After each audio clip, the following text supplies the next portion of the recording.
Homo sapiens, human beings as we know ourselves today, are inextricably connected to the obsession and the manipulation and the use of gold on this planet. This takes us to the southern tip of Africa in 1898, when the British Empire, the largest empire that has ever existed and still controls the world today, launched the most expensive war in its entire history. It's when they sent 470,000 troops to the southern tip of Africa to find 60,000 farmers on horseback and about another 60,000 native Africans with shields and spears. It became known as the South African War from 1899 to 1902, when two independent Boer republics, Boer means farmer for those who don't know, B-O-E-R, Boer republics, when two independent Boer republics resisted the British occupation and stood up against the might of the British Empire. The question we have to ask ourselves, what was so important that the British Empire would mobilize such a dramatic onslaught by sending 470,000 troops so far away by ship, all the horses, the food, the kitchens, the hospitals, the support systems for such a large army, to go by ship all the way down to South Africa to occupy a piece of the world that is so far removed from Mother England, it truly boggles the mind. Clearly, there had to be a very, very serious reason for this. This era in our history, and the foundation for this was laid by this man here, Cecil John Rhodes, who in his life was probably, and during this period of our history, was probably the most powerful man in the world. Many of you will know him for the Rhodes Scholarship, and he was at that stage the wealthiest man most likely, and a very, very influential human being that had an ear of the Queen and the British royalty, the royal bloodlines pretty much at his fingertips, and was an instrument of the royal bloodlines to secure Southern Africa for the crown. And it was pretty much all about the gold. And it was all about securing Southern Africa for the crown. And when I say the crown, I don't mean the Queen or the royal throne. I'm talking about the Crown Temple. The Crown Temple in the City of London, one of the three independent states that exists on our earth today, which are the City of London, which many of you will know is a private corporation, just like everything else in our reality, but we'll get back to that later. City of London, together with the Vatican and also Washington, D.C., the three independent states that exist in existing countries that pretty much run the world today. So this war in Southern Africa was mobilized to secure Southern Africa and the future exports of gold, platinum, diamonds, and all the mineral wealth of Southern Africa for the crown.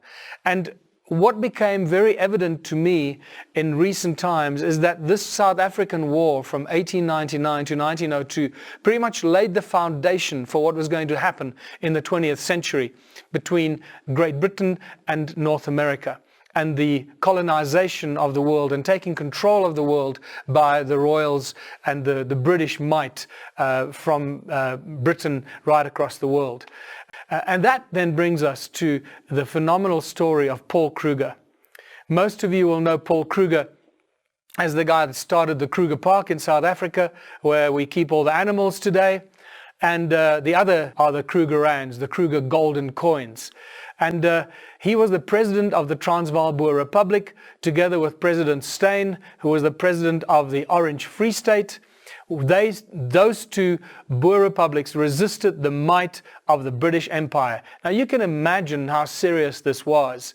And we find that the British were losing this battle. Even though they had 470,000 troops against a bunch of farmers on horseback, they were losing this battle really badly until they employed what they referred to as the scorched earth policy. And what this meant is they burned down the farms, they killed all the animals, and they took the women and the children of the Boer farmers and the Boer fighters. They took them hostage, and what did they do with them? They put them into concentration camps.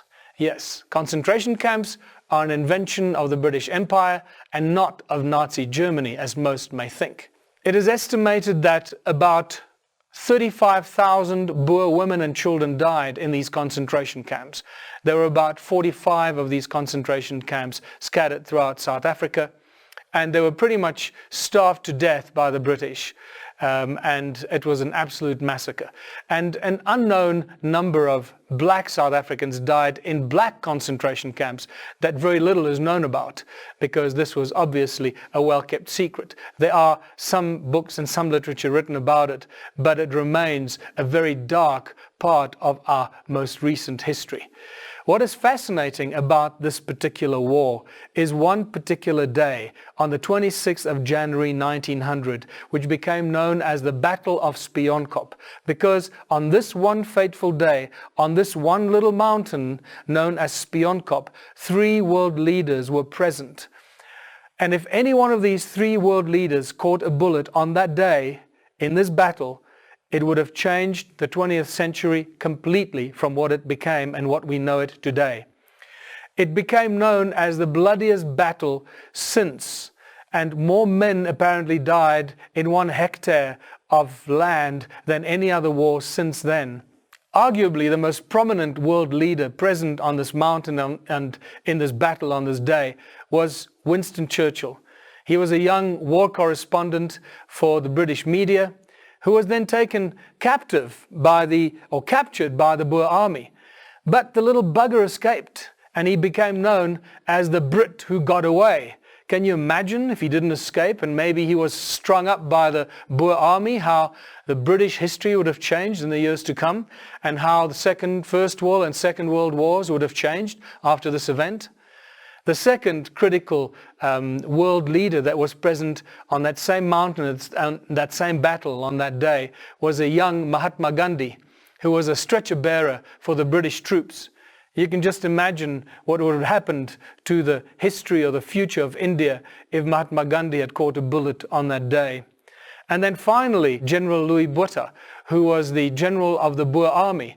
Now, many of you would not have heard of him, but it is important to realize that only 8 years after he surrendered to the British Empire in 1902, 8 years later in 1910, he then became the first Prime Minister of the Union of South Africa. It was like the United States of Southern Africa, the Union of South Africa, and the Boer Army General that fought against the British became the Prime Minister of the Union of South Africa. Clearly, something strange was going on here, and a foundation was being laid for what was to come in manipulating the future wealth and the mineral wealth that came to the British Empire from this part of the world. Another important event during the South African War happened on the 4th of June 1900, when a train filled with gold left Pretoria, the capital of the Transvaal Republic, headed for Mozambique, the port of Mozambique. It went due east, and estimated that this train was filled with gold averaging from, or the estimates go between 30 tons to 3,000 tons. These are all speculations because nobody really knows. The point is that it was a train filled with gold, not just one carriage filled with gold. And some of the gold on this train were some of these well-known veldponde. Veld means field, and these gold coins were minted by the Boer Republic in the field, so they were known as veldponde. Well, today, one of these veldponds is worth about $90,000. So you can imagine the value of that golden train today. I guess it probably would be worth the Kruger trillions and not the Kruger millions. So this famous golden train made its way east through a number of well-known South African towns, and they are Belfast, Machadodorp, Watervalboven, which is the town that I live in today, which is also famous for its thousands of stone circles, and then Waterval onder. These are Dutch words for Watervalboven means waterfall above, and Waterval onder means waterfall below. So there's obviously a steep downhill from Watervalboven to this little house where Paul Kruger lived for several months, where he was really giving the British Empire a rough go for their money. What's fascinating is that when the train got to Machadodorp, something very strange and mysterious happened. Because after Machadodorp, the golden train mysteriously disappeared, never to be seen again. Boom song, hello my baby, sung by Arthur Collins. Hello, hello, Cecil, hello.